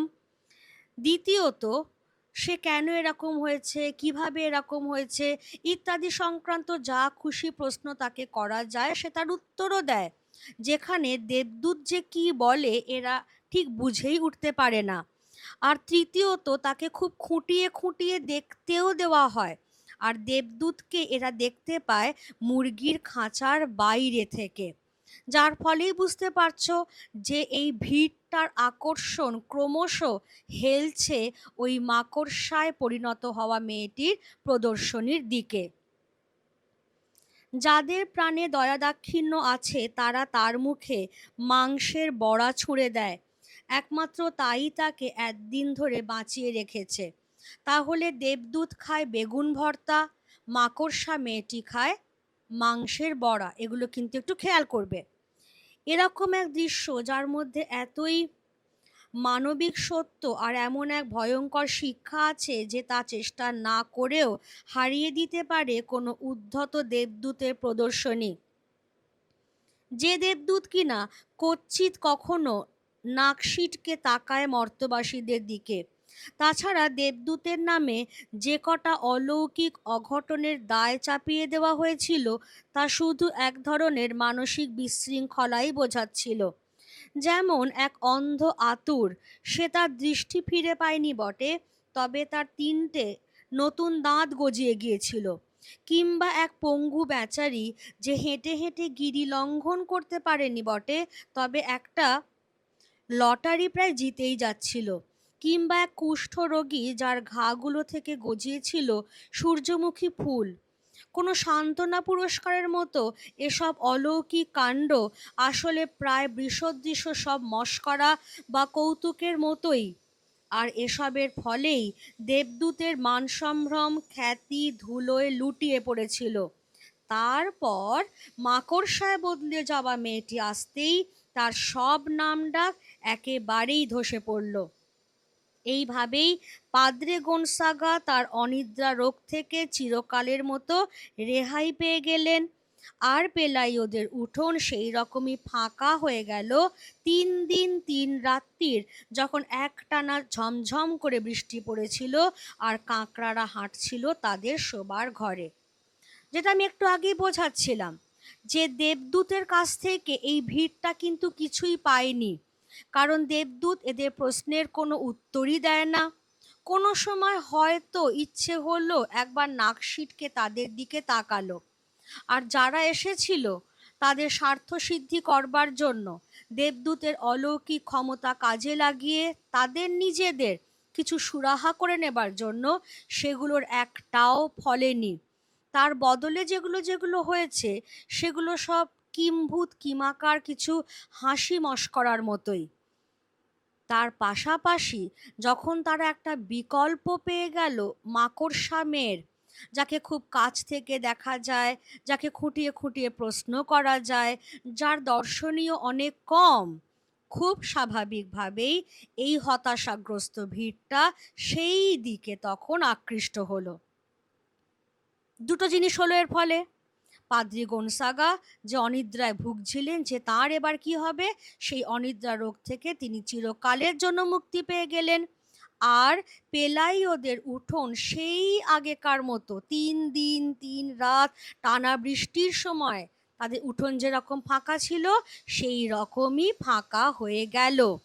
কিন্তু খেয়াল করো, তোমরাও বুঝতে পারছো যে ভিড় সরে যাবার ফলে কিন্তু পেলাইওদের দুঃখ করবার, বিলাপ করবার কোনো কারণই ছিল না। সেটাই লেখক বলছেন, বাড়ির মালিকদের অবশ্য বিলাপ করার কোনোই কারণ ছিল না। বাড়ির মালিক অর্থাৎ পেলাইও আর এলিসেন্দা, যে টাকা তারা কামিয়েছিল, পুরো ব্র্যাকেট করবে এই জায়গাটা, তা দিয়ে তারা এক চক মেলানো দোতলা বাড়ি বানিয়ে নিলে। সে বাড়ির ছিল অলিন্দ আর বাগান আর উঁচু তারের জাল। কেন তারের জাল? শীতের সময় যাতে কাঁকড়ারা আর ভেতরে ঢুকতে না পারে। আর জানালায় ছিল লোহার গরাদ, যাতে কোনো পথহারা দেবদূতও ঢুকে পড়তে না পারে আচমকা। শহরের কাছেই পেলাইও একটা খরগোশ পালন করবার ঘিঞ্জি গোলকধাঁধা বানিয়ে নিলে। চিরকালের মতো ইস্তফা দিলে তার সাধ্যপালের কাজে। আর এলিসেন্দা কিনে নিলে কতগুলো উঁচু খুরওয়ালা ঢাকা জুতো আর রামধনুরঙা রেশমি কাপড়ের অনেক প্রস্থ পোশাক। তখনকার দিনে রোববারে রোববারে যেসব পোশাক পরত সবচেয়ে অভিজাত ও কাঙ্ক্ষিত মহিলারা। এইখানে ক্লোজ করো। তাহলে বাড়ির ভিড় ফাঁকা হয়ে গেল, কিন্তু এতে বাড়ির মালিকদের বিলাপ করবার, দুঃখিত হবার কোনোই কারণ নেই। কারণ তারা এত টাকা পয়সা কামিয়েছে যে সেটা দিয়ে তারা একটা দোতলা চক মেলানো বাড়ি বানিয়ে নিয়েছে। যে বাড়িটার সুন্দর বারান্দা রয়েছে, বাগান রয়েছে, উঁচু তারের জাল দিয়ে ঘেরা, যাতে আগের বাড়ির মতো কাঁকড়ারা ঢুকে পড়তে না পারে শীতকালে। আর কি হয়েছে? জানলাগুলোয় লোহার গরাদ দেওয়া হয়েছে, যাতে হুটপাট করে কোনো দেবদূতও না ঢুকে পড়তে পারে। পেলাইও তার আগের কাজে ইস্তফা দিয়েছে, নতুন ব্যবসা শুরু করেছে খরগোশ পালনের। আর এলিসেন্দা, যে খুব শৌখিন প্রকৃতির, সে কি করেছে? সে উঁচু খুর দেওয়া জুতো কিনেছে এবং অনেক প্রস্থ রেশমি কাপড়ের পোশাক বানিয়েছে। যেরকম পোশাক, যেরকম জুতো পরে প্রতি রোববার গির্জায় যান সবচেয়ে ধনী এবং অভিজাত ভদ্রমহিলারা, অর্থাৎ এলিসেন্দার জাতে উঠবার প্রচেষ্টা মাত্র। যা যা তাদের কোনো মনোযোগ পায়নি, তার মধ্যে মুরগির খাঁচাটাই একমাত্র জিনিস ছিল না। যদি তারা রাসায়নিক দিয়ে তা ধুয়ে দিয়ে থাকে আর তার ভেতরে বারবার মস্তকির অশ্রু পুড়িয়ে থাকে, সে কিন্তু মোটেই এই দেবদূতের অর্চনায় নয়, বরং সেই গু গোবরের স্তূপের দুর্গন্ধ তাড়িয়ে দিতেই। ভূতের মতো এখনো যা ঝুলে আছে সবখানে, আর নতুন দালানটাকে বানিয়ে দিচ্ছে পোড়ো বাড়ি। গোড়ায় যখন তাদের বাচ্চা হাঁটতে শিখল, তারা খুবই সাবধানে ছিল সে যাতে কখনো মুরগির খাঁচাটার খুব কাছে না যায়। কিন্তু তারপর তারা ক্রমে ক্রমে তাদের ভয় হারাতে শুরু করলো আর গন্ধটায় অভ্যস্ত হয়ে গেল। বাচ্চার দ্বিতীয় দাঁতটি বেরোবার আগেই সে মুরগির খাঁচার ভেতরে খেলতে চলে যেত। খাঁচার তারগুলো ততদিনে অবহেলায় অযত্নে ছিঁড়ে ছিঁড়ে গিয়েছে। অন্য কোনো মর্তবাসীর সঙ্গে কোনো মাখামাখিই করেনি দেবদূত, বরং দূরে দূরেই থাকতো। এখনও সে তেমন একটা মাখামাখি করে না। তবে সব ভুল ধারণা হারিয়ে বসবার পর কোনো কুকুর যেমন বাচ্চাদের যাবতীয় যাচ্ছে তাই অপমান ও নিগ্রহ পরম ধৈর্য ভরে সহ্য করে, তেমনি ধৈর্যের সঙ্গে দেবদূত এই বাচ্চাটিকে সহ্য করত। একই সঙ্গে দুজনকেই পেড়ে ফেলল জল বসন্ত। যে ডাক্তার বাচ্চাটির রোগ দেখতে এসেছিল, সে অবশ্য দেবদূতের হৃৎপিণ্ডের ধুকপুক শোনবার লোভ সামলাতে পারলে না। আর সে তার বুকে এত শীষ শুনতে পেলে আর এতই শোরগোল শুনতে পেলে তার বৃক্কে, যে তার পক্ষে বেঁচে থাকাই সম্ভব বলে ডাক্তারের মনে হলো না। যেটা তাকে সবচেয়ে তাক লাগিয়ে দিলে সেটা এই ডানা দুটোর যুক্তি ও প্রকৃতি। এ দুটি এমনই স্বাভাবিক যে পুরোপুরি কোনো মানুষেরই আবশ্যিক অঙ্গ বলে মনে হয়। আর তার অবাক লাগলো এই ভেবে যে অন্য মানুষদেরই বা কোনো ডানা নেই কেন। খুব সুন্দর বাড়ি বানালো পেলাইওরা, আর তার মধ্যে সবচেয়ে অযত্নে পড়ে থাকলো সেই মুরগির খাঁচাটা।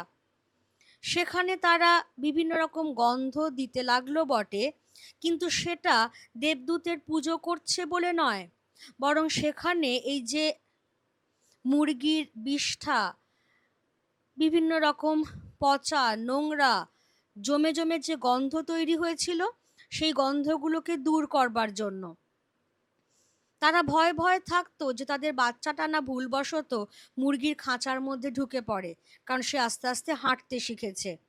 কিন্তু দেখা গেল যে বাচ্চাটার দ্বিতীয় দাঁত যখন উঠল, তখন সে যখন মুরগির খাঁচার মধ্যে গিয়ে ঢুকছে, দেবদূত এতদিন কাউকে কিছুই বলেনি, কারোর দিকে ফিরেও তাকায়নি, কিন্তু বাচ্চাটার অত্যাচার সে চুপ করে সহ্য করছে, পরম মমতায় সহ্য করছে।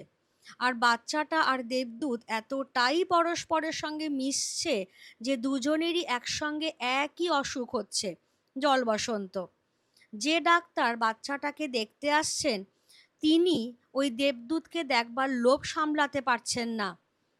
অদ্ভুত ঘটনা, তার বৃক্কে অদ্ভুত আওয়াজ, তার হৃদয়ে অদ্ভুত শীষের আওয়াজ, আর সবচেয়ে যেটা অতি প্রাকৃত বা অলৌকিক, সেটা হচ্ছে তার ডানা দুটোর অতি স্বাভাবিকতা।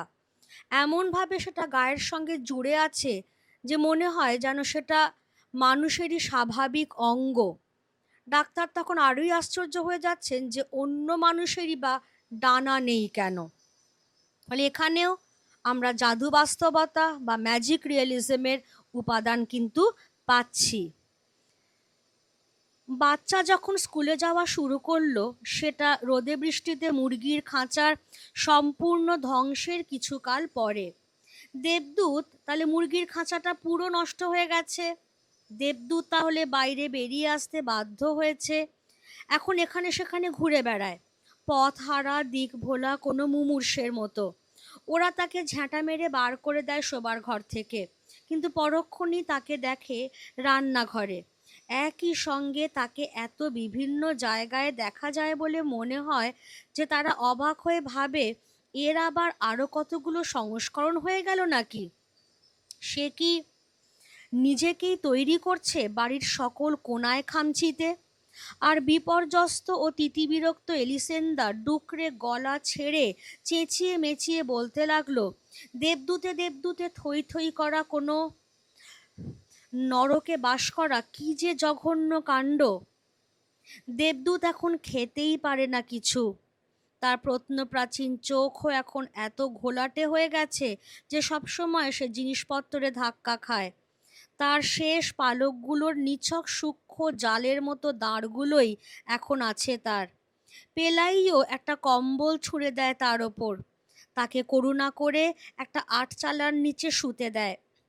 আর শুধু তখনই তারা আবিষ্কার করলে যে রোজ রাত্রিরে তার জ্বর আসে, আর কোনো বুড়ো নরওয়েবাসীর জিভ জড়ানো ভাষায় সে বিকারের ঘোরে প্রলাপ বকে। সে কয়েকবার তারা বিষম ভয় পেয়ে গিয়েছিল, এ তারই একটা, কারণ তারা ধরেই নিয়েছিল যে এ বুঝি মরতে বসেছে। আর তাদের জ্ঞানী গুণী পড়শিনী অবধি তাদের বলতে পারলে না যে কোনো মরা দেবদূতকে নিয়ে তারা কি করবে। পেলাইও এলিসে, তাহলে সময়টা ক্রমশ বেরিয়ে যাচ্ছে, এটাই মেন খেয়াল করো। সময়টা কিন্তু থেমে নেই, একটা ঋতুর পর আরেকটা ঋতু চলে আসছে। পেলাইও এলিসেন্দার ছোট্ট বাচ্চাটি এখন বড় হয়েছে, স্কুলে যাওয়া আরম্ভ করেছে। মুরগির খাঁচাটি অযত্নে অযত্নে একেবারে ভেঙে গেছে, ধসে গেছে। ফলে দেবদূত এখন বাড়ির আনাচে কানাচে ঘুরে বেড়ায়। সে এখন থুতথুরে, আরো থুতথুরে হয়ে গেছে। তার পালকগুলো প্রায় সবই খসে গেছে, শুধু পালকগুলোর খাঁচাটাই রয়েছে। চোখেও সে প্রায় দেখতে পায় না, ঠক্কর খায় জিনিসপত্রে। এলিসেন্দা পেলাইও তাকে ঝ্যাঁটা মেরে শোবার ঘর থেকে বার করে দেয়, পরক্ষণেই দেখে রান্নাঘরে। এই দেখলাম এইখানে, ওই দেখছি ওইখানে। তারা ভয় পেয়ে যায়, অবাক হয়ে যায় যে এ আবার তার আরো আরো কোনো সংস্করণ তৈরি করতে লাগলো নাকি। এলিসেন্দা বেচারি বিরক্ত হয়ে যায়, অস্বস্তিতে পড়ে যে কোনো সাধারণ মানুষের পক্ষে কি দেবদূতের সঙ্গে বাস করা সম্ভব? কিভাবে হতে পারে এটা? একটা সময় এমন এলো, দেখা গেল যে দেবদূত একেবারে ঝিম মেরে পড়ে রয়েছে এবং প্রত্যেক রাত্রিবেলায় তার জ্বর আসে। প্রলাপের ঘোরে সে বকে। কিরকম ভাষায়? কোনো নরওয়েবাসী বৃদ্ধ মানুষের অচেনা ভাষায় সে বকতে আরম্ভ করে। যদিও পেলাইও তাকে দয়া করে একটা আটচালার নিচে আশ্রয় দিয়েছে, একটা কম্বল দিয়েছে তার গায়ে, তবু তারা ভয় পেয়ে যায় এটাই ভেবে যে এই দেবদূত আবার মারা যাবে না তো। কারণ তাদের সেই বিজ্ঞ প্রতিবেশিনীও বলতে পারেনি যে মৃত দেবদূতকে নিয়ে কি করা যেতে পারে। এরপরে আমরা দেখব যে সত্যিই কি দেবদূত মারা গেল, নাকি আরো কোনো অতিপ্রাকৃত ঘটনা ঘটল। অথচ তবু যে তার সবচেয়ে জঘন্য শীতকালটাই টিকে গেল তাই নয়। প্রথম রোদ্দুরে ভরা দিনগুলো আসতেই মনে হলো সে ক্রমেই সেরে উঠছে। উঠোনের সবচেয়ে দূর কোণায় সে কয়েকদিন নিশ্চল পড়ে থাকে, যেখানে কেউই তাকে দেখতে পায় না। আর ডিসেম্বরের গোড়ায় তার ডানায় মস্ত কতগুলো আর ধরা পালক গজিয়ে ওঠে। কোনো কাকতাড়ুয়ার পালক যেন সেগুলো। তার জরার আরেকটা দুর্ভাগা লক্ষণ বলেই মনে হলো এই পালকগুলোকে। কিন্তু সে নিজে নিশ্চয়ই জানতে পেরেছিল এসব বদলের আসল কারণ। কেননা কেউ যাতে তা না দেখতে পায় এ বিষয়ে সে খুবই সজাগ ছিল। সে খুবই সাবধানে ছিল কেউ যাতে শুনতে না পায়। আকাশ ভরা ঝিকিমিকি তারার তলায় সে যখন সিন্ধুরোলের গান গুনগুন করে। একদিন সকালে এলিসেন্দা যখন পেঁয়াজকলির গুচ্ছ কাটছে, তখন আচমকা মনে হলো হঠাৎ যেন দূর বারদরিয়ার এক ঝলক হাওয়া এসে ঢুকেছে রান্নাঘরে। তখন সে জানলায় গিয়ে দেখতে পেলে দেবদূত এই প্রথম তার ডানা ছড়িয়ে ওড়বার চেষ্টা করছে। কিন্তু এমনই অগোছালো ও অনভ্যস্ত তার এই অপচেষ্টা যে তার নখগুলো সবজি বাগানের মধ্যে গভীর সব খাঁজ কেটে দিচ্ছে। আর সে হয়তো তার জবুথবু উল্টোপাল্টা ডানা ঝাপটানিতে আটচালাটাও ধসিয়ে দিত। বিশেষত বারে বারে সে যেরকম হড়কে যাচ্ছিল, কিছুতেই আঁটো করে চেপে ধরতে পারছিল না হাওয়া। তবু অবশ্য কেমন নড়বড়ে ভাবে সে একটু উঠতে পারল ওপরে। এলিসেন্দা একটা স্বস্তির নিঃশ্বাস ফেললে। নিজের জন্যে স্বস্তি, আর দেবদূতের জন্যেও স্বস্তি, যখন সে দেখতে পেলে যে দেবদূত এখন শেষ বাড়িগুলোর ওপর দিয়ে উড়ে যাচ্ছে। কোনো রকমে সে নিজেকে ধরে রেখেছে উড়ালটায়। কোনো মতিচ্ছন্ন জরাগ্রস্ত শকুনের ঝুঁকিতে ভরা ডানা ঝাপটানি দিয়ে। পেঁয়াজ কাটা সারা হয়ে যাবার পরেও এলিসেন্দা তাকে দেখতেই থাকে তাকিয়ে, দেখতেই থাকে, যখন তাকে আর দেখাই সম্ভব ছিল না। কারণ সে তো আর তখন তার জীবনের কোনো উৎপাত বা জ্বালাতন নয়, বরং সমুদ্রের দিক চক্রবালে নিছকই কাল্পনিক একটা ফুটকি যেন। তাহলে যখন পেলাই ও এলিসেন্দা প্রায় ধরেই নিয়েছে যে দেবদূত আর বাঁচবে না, তখন খুবই আশ্চর্যভাবে দেখা গেল যে সেই শীতকালটায় যে শুধু দেবদূত টিকে গেল তাই নয়, বরং যখন রোদ্দুর উঠতে লাগলো, দেবদূতও যেন আস্তে আস্তে সুস্থ হয়ে উঠতে লাগলো। ডিসেম্বরের গোড়ায় তার সেই ডানায় গজাতে লাগলো নতুন নতুন পালক, হয়তো কাকতাড়ুয়ার মতো এলোমেলো পালক। কিন্তু দেবদূত খুব সতর্ক ছিল, খুব সজাগ ছিল, যেন তার সেরে ওঠাটা কেউ জানতে না পারে। কারণ সে ভালোই বুঝেছিল যে যদি এরা এর সেরে ওঠাটা জানতে পারে, তাহলে কোনোদিনই এরা ওকে এর জায়গায় ফেরত যেতে দেবে না। বরং আবার নতুন করে বন্দি বানিয়ে ফেলবে, যাতে তাকে দিয়ে আরো আরো বেশি স্বার্থ সিদ্ধি করা যায়। সেই জন্য সে উঠোনের পেছন কোণায় একরকম চুপ করে লুকিয়ে বসে থাকতো, আস্তে আস্তে অপেক্ষা করত তার ডানায় আরো আরো কত পালক গজাচ্ছে। যখন সে গুনগুনে সুর ভাঁজত, সে সজাগ থাকতো সেই সুর যেন আর কারোর কানে না পৌঁছয়। তারপর একটা সময় যখন মোটামুটি তার ডানা পালকে ভরে গেল, সে যখন ওড়বার চেষ্টা করলো, তখনই একমাত্র এলিসেন্দার চোখে পড়ল সেটা। এলিসেন্দা সেদিন সকালবেলা রান্নাঘরে পেঁয়াজ কলি কাটছিল। হঠাৎ তার মনে হলো যেন দূর সমুদ্রের হাওয়ার ঝাপটা এসে ঢুকলো রান্নাঘরে। কি ব্যাপার? সে জানলায় এসে দেখল যে সেই মৃতপ্রায় দেবদূত এখন তো আর জরাজীর্ণ নয়, মুমূর্ষু নয়, বরং তার সদ্য গজিয়ে ওঠা নতুন পালকে ভরা ডানার ঝাপটানি দিয়ে সে ওড়বার চেষ্টা করছে। অনেক দিন সে উঠতে পারেনি, সেজন্য প্রথমেই উড়ে বেরিয়ে যেতে পারছে এমনটা নয়। বারবার ঠক্কর খাচ্ছে, বারবার সবজির বাগানে এসে পড়ছে, কিন্তু হাল ছাড়ছে না। তারপরে একটা সময় সে যখন কোনো মতে নড়বড় নড়বড় করতে করতে উড়ে যেতে পারল, এলিসেন্দা তখন স্বস্তির নিঃশ্বাস ফেলল। তার জন্যে স্বস্তি তো বটেই যে আর তাকে কোনো দেবদূতের সঙ্গে বাস করতে হবে না, কারণ কোনো মর্ত্যবাসীর দেবদূতের সঙ্গে বাস করা সম্ভবই নয়। তাই তার জন্যও স্বস্তি, আর দেবদূতের জন্যও স্বস্তি যে হ্যাঁ, দেবদূতও ফিরে যাক, তার নিজের জায়গায় ফিরে যাক।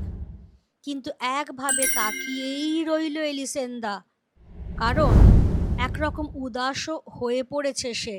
হাজার হলেও এই লোকটা এতদিন তাদের বাড়িতে ছিল, এখন কোথায় চলেছে সে? তাকিয়েই থাকলো এলিসেন্দা, যতক্ষণ না তাকে দিগন্ত রেখার কাছে একটা ছোট্ট কাল্পনিক ফুটকির মতো দেখালো। অর্থাৎ যেন এই লোকটার কোনো অস্তিত্বই ছিল না এতদিন। সেই কাল্পনিক ফুটকির মতো ছোট্ট হয়ে গিয়ে একসময় দৃষ্টির বাইরে চলে গেল সেই বিশাল ডানাওয়ালা এক থুরথুরে বুড়ো। গল্পটা এখানেই শেষ হচ্ছে। অনুবাদকের নামও তোমরা পেয়ে গেছো, মানবেন্দ্র বন্দ্যোপাধ্যায়। জাদু বাস্তবতার উপাদানগুলোও আমরা আলোচনা করে নিয়েছি, এবং তারই আড়ালে যে সমাজ বাস্তবতা, পাদ্রে গোনসাগার যে আসল মনোভাব, পেলাইও এলিসেন্দার যে স্বার্থসিদ্ধি, যারা নিজেদের অসুখ বিসুখ সারাতে এসেছিল তাদের যে সুযোগ সন্ধানী মনোভাব, সেইগুলোও কিন্তু লেখক সুকৌশলে এই গল্পের মধ্যে দিয়ে ব্যক্ত করেছেন। তেমন খুব ভালো করে চ্যাপ্টারটা পড়বে এমসিকিউ এর জন্য, যাতে পুরোপুরি তৈরি হতে পারো। এবং এই সঙ্গেই আমার প্রশ্নোত্তরের যে ভিডিওটা তোমরা পাবে, সেখানে আমি বিভিন্ন ধরনের এমসিকিউ তোমাদের সঙ্গে আলোচনা করে নিয়েছি। খুব ভালো করে মন দিয়ে ভিডিওগুলো দেখো, চ্যানেলটা সাবস্ক্রাইব করে নাও। যারা সাবস্ক্রাইব করেছো তারা বেল আইকনটা প্রেস করে রেখো, যাতে ভিডিও বেরোলেই তোমাদের কাছে সেটা চলে আসে। আর 11-এর আরও অন্যান্য পড়া দেখতে অবশ্যই প্লে লিস্টটা একবার চেক করো। আজকের ক্লাস তাহলে আমি এখানেই শেষ করছি। Thank you everybody.